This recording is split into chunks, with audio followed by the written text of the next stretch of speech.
شمال مغرب میں واقع گاؤں 2,59,000 امریکی ڈالر یعنی پاکستانی 5,61,00,000 روپے میں فروخت ہے۔ سالٹو ڈی کاسٹرو گاؤں پرتگال کی سرحد سے متصل ہے اور اسپین کے دارالحکومت میڈرڈ سے تقریباً 3 گھنٹے کی مسافت پر زمورہ صوبے میں واقع ہے۔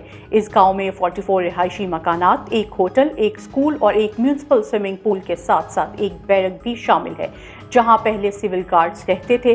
تاہم اس گاؤں میں آج تک کوئی آباد نہیں ہو سکا اور یہ 3 دہائیوں سے اپنی رہائشیوں کا انتظار کر رہا ہے۔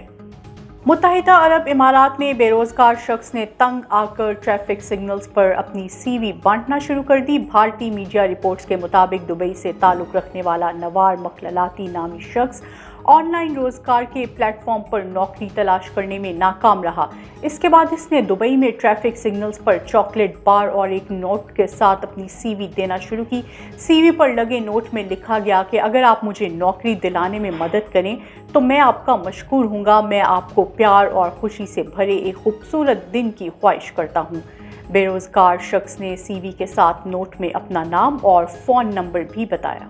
کبوتروں کی ایک نسل فرل بلیک ایسی بھی ہے جس کی گردن اور پشت پر گول جھالر نما پر ہوتے ہیں۔ کبوتروں کی اس نسل کا تعلق اناطولیہ سے بتایا جاتا ہے۔